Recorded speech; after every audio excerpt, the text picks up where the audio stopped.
The sky outside the airplane window stretched wide in a blanket of soft grey, thick clusters of clouds sliding past the steel wings as the aircraft began its descent.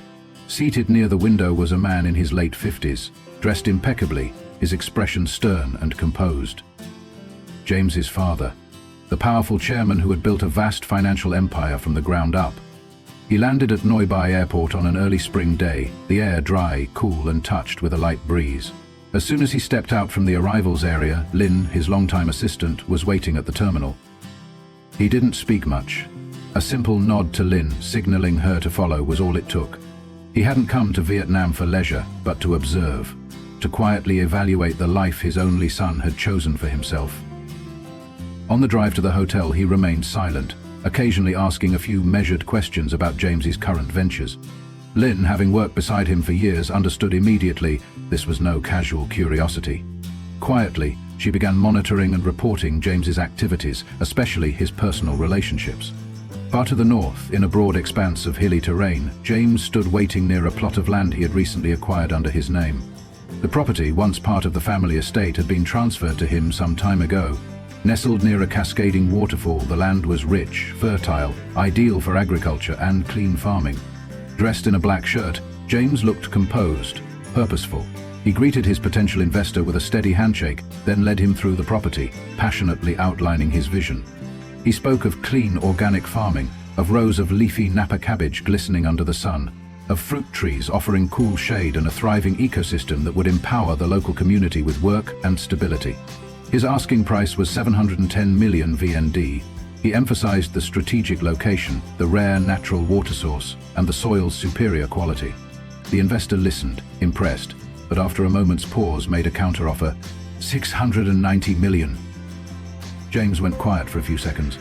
He weighed it all, the land's worth, the future he envisioned, and the importance of building trust. But then he nodded. "I agree," he said calmly, "as long as you stick to the original development plans and protect what we're building here." They shook hands. The deal was done. Both sides agreed to sign the contract the following week. James turned his gaze to the horizon, where the waterfall poured down like silver ribbon weaving through the forest. This, he thought, wasn't just a transaction. It was the first step in building something lasting, something meaningful, something that would stand the test of time.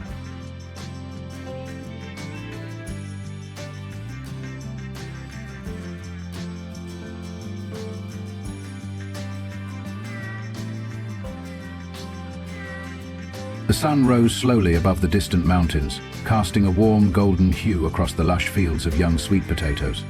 Tu Diep bent over, her hands digging into the soft soil as she carefully pulled up each root. Her fingers were caked in dirt, sweat glistened at the corners of her forehead. Yet her eyes remained steady, filled with quiet determination. Even though the sweet potatoes only sold for 10,000 dong per kilogram, she still took time to select each one carefully, clean, firm, and just the right size, placing them into a bamboo basket to bring to the early morning market. At the district market, amid the crowded stalls and streams of people weaving through, she sat at her usual spot in a quiet corner. Neatly laid out in front of her were a few bags of freshly washed sweet potatoes, their reddish-brown skin glowing under the soft light. Some customers stopped to haggle. Others, charmed by her soft smile and honest manner, bought a few extra kilos without a second thought. She didn't complain, just smiled, thanked them politely, and cherished every single bill and coin she earned through sweat and effort. A middle-aged woman selling vegetables nearby glanced over curiously. "Girl, you're still young. Why not apply for a job at some company? It'd be less tiring than this." Diep paused for a second, then smiled faintly. It wasn't the first time she'd heard that question. James had once offered her a position at his company, a simple administrative job, nothing too demanding. But she had turned it down. There was a quiet distance she still felt inside her, a soft, persistent insecurity that gnawed at her heart. She had only finished primary school. She had never worked in an office, never touched documents or computers. Here, among the fields, the smell of earth, the smoke of firewood, and the rhythm of market mornings, she didn't feel judged. She didn't have to pretend to be more than she was. By late afternoon, she returned to the little thatched house tucked along the hillside where Haki, her small dog, was waiting by the entrance.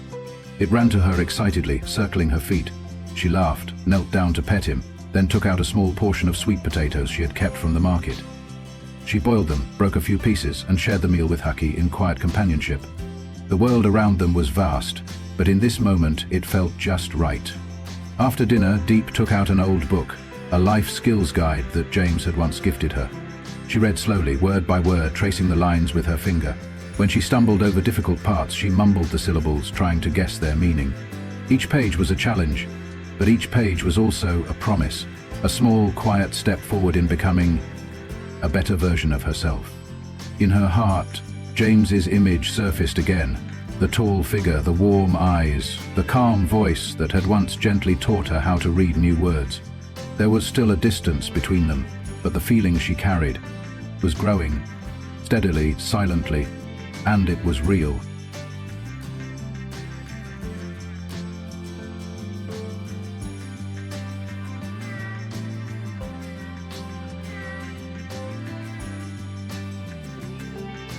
At a modest roadside cafe, James's father sat across from Lynn, his loyal assistant. The place was simple, just a few plastic tables and chairs, the playful chatter of children echoing in the background. Despite the rustic setting, the man remained immaculate in his black suit, a calculating look glinting behind his gold-rimmed glasses. "How's the situation?" he asked, voice low and measured. Lynn opened her notebook, responding without hesitation. "James is still working in the Northern Highlands.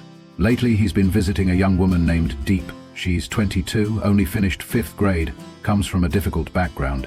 She used to be a farmer and was once sold into marriage through an arrangement." The man frowned slightly, fingers tapping rhythmically against the armrest. He didn't immediately scoff or express disapproval, as Lynn had expected. Instead, he fell into a long silence before giving a slight nod. "For now, don't let James know you're observing him. Let me see for myself." Lynn was a little surprised but nodded in agreement. She knew. When the chairman said nothing, it meant he was still weighing every angle. After parting ways with Lynn at the street corner, the chairman strolled alone through the nearby market. He was about to call for a car back to the hotel when something unexpected happened. A thief appeared from behind, snatched the leather bag from his hands and sped off on a motorbike. The force of it nearly knocked him to the ground. People nearby shouted, but no one dared give chase. Until, from across the street, a young woman in a blue blouse reacted instinctively. She dashed forward, cutting off the motorbike just as it tried to turn. In the stunned silence, she swung a basket full of sweet potatoes at the rider's arm. The impact knocked him off balance, and the bag flew from his grip. The thief cursed under his breath and fled, leaving stunned bystanders and a scattered crowd behind. The girl bent down, picked up the bag and walked over to the old man. Her eyes held no panic, only concern and quiet kindness. "Are you all right, Uncle?" He looked up at her, and for a moment his heart skipped a beat. Her eyes, clear and steady, her hair tied simply at the back, her voice gentle and sincere. She had no idea what she had just done to the heart of a father. "Thank you. I don't know what to say," he murmured. "It's nothing, I'm just glad you're okay," Diep replied with a small smile. He offered her a reward, but she politely declined. Then, without waiting for anything more, she turned and walked away, disappearing into the crowd behind her.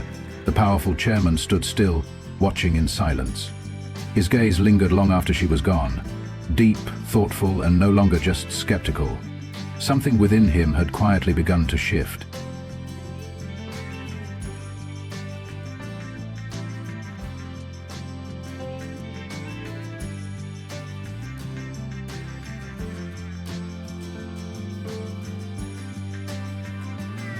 From the third-floor hotel room, James's father quietly stepped out onto the balcony, his eyes deep in thought as he looked into the distance. He had already made a phone call the moment he entered the room. "Keep watching. I want to know exactly what kind of relationship he has with that girl." His voice was steady, cold.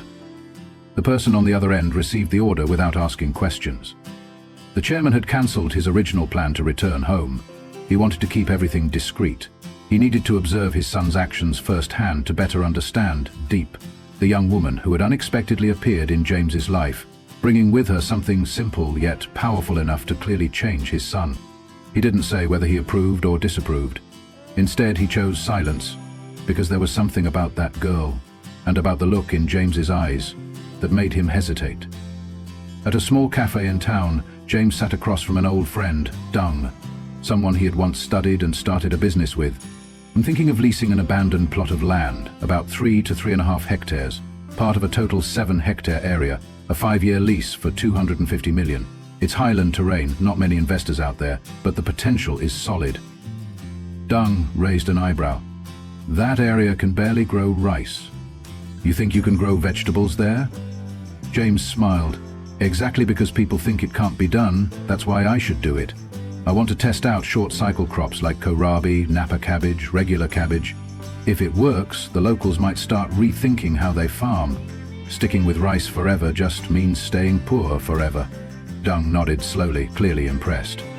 James wasn't just a businessman. He was becoming a builder of change. Someone who brought practical ideas directly to people who needed them most. Taking a sip of orange juice, James suddenly grew more quiet. His eyes drifted toward the distant fields, where banana trees swayed gently in the breeze. And about me and Diep? Things are going well. She's not like anyone I've ever met. Genuine, strong, and honest? Dung glanced at him and smiled. I've never seen you talk about anyone with that look in your eyes. James chuckled softly. In that calm moment, he had no idea that every word, every gesture was being quietly watched. But what he did know, what he had never been more certain of, was this.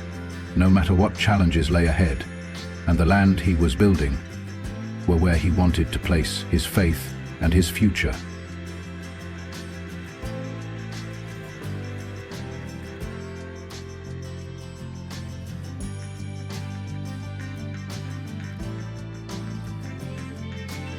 Dusk had just settled, and a thin mist drifted gently over the hillside behind the house. In the small kitchen, roofed with simple palm leaves, Diep tied a dark indigo scarf over her hair and quietly lit the stove, blowing softly to coax the flames. The familiar scent of wood smoke filled the space, blending with the earthy aroma of wild greens and the sweet freshness of just picked chayote. She had just finished watering the small vegetable garden behind the house, the one James helped her rebuild in the early days. James had promised he'd visit today. Diep hadn't said it out loud, but inside, a quiet excitement stirred. Despite the modest setting, she wanted everything to be just right, as a small gesture of how much she cherished his presence. Not long after, James appeared, his black suit dusty from the road. He stepped into the kitchen and saw her crouched by the fire, sorting vegetables. A soft smile spread across his face. "I'm sorry," he said with a sheepish look, like a child caught breaking a promise. "I got caught up with work and forgot to make the dining table for you." Diep shook her head and smiled. "It's okay. You're here now. That's enough." They sat together beside the fire, sharing a humble meal of boiled greens, gourd soup, and a bit of caramelized pork that James had cooked himself. No wine, no flickering candles, just the warm glow of the fire and the quiet hum of insects beyond the doorway. After dinner, James quietly pulled a small book from his pocket and handed it to her. "I think we should keep our habit of reading at night. You read first. I'll listen." Diep hesitated, then opened the book. She read slowly, word by word, sometimes pausing to guess at unfamiliar phrases. James sat close beside her, listening with patience, occasionally helping her with pronunciation in his calm, steady voice. His gaze never left her face, so full of focus, effort, and a spark of newfound confidence. Neither of them knew that outside, in the shadowed brush beyond the house, a figure stood watching. It was the man James's father had hired to observe him. He raised his phone and silently snapped a photo of the two sitting close, eyes locked in quiet harmony. The photo would be sent back along with a report that James, the sole heir to a vast financial empire, was spending his evenings beside a young mountain girl, a woman with little formal education but unwavering strength and a kind heart. Inside, James and Diep remained unaware. They kept reading, kept smiling, kept turning the pages as if the world beyond the bamboo walls had faded into silence. In that moment, it was just the two of them, a quiet love growing steadily under the flicker of the fire and the shimmer of stars scattered across the mountaintop sky.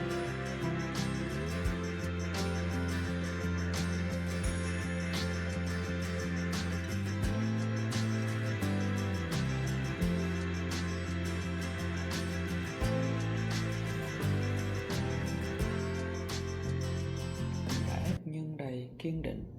Cuộc sống cô, một người phụ nữ từng bị gò bó trong đau khổ, giờ đây đã có chút ánh sáng nhờ sự xuất hiện của CEO James, người đàn ông giàu có với trái tim ấm áp. Nhưng khi tình yêu thương đã tưởng chừng đã chạm đến trái tim cô, một bóng đen từ quá khứ lại hiện về, kéo theo những nghi ngờ và nỗi sợ hãi. Liệu trái tim Diệp có đủ dũng cảm để đón nhận hạnh phúc, hay cô mãi bị giam cầm trong chính những vết thương lòng không lành? Câu trả lời nằm trong những giờ khắc cảm xúc của tập 13 này. Chúc các bạn nghe truyện vui vẻ. Diệp đứng giữa cánh rừng thưa, nơi những chiếc lá rong xanh mướt rủ xuống như những tấm rèm tự nhiên. Ánh nắng đầu ngày xuyên qua tán cây, chiếu lên khuôn mặt cô những vệt sáng mờ nhạt, làm nổi bật đôi mắt trầm buồn. Hôm nay cô quyết định đi hái lá rong để bán. Một công việc đơn giản nhưng đủ để cô cảm thấy mình còn giá trị trong cuộc sống đầy bất ổn này. Trong lòng cô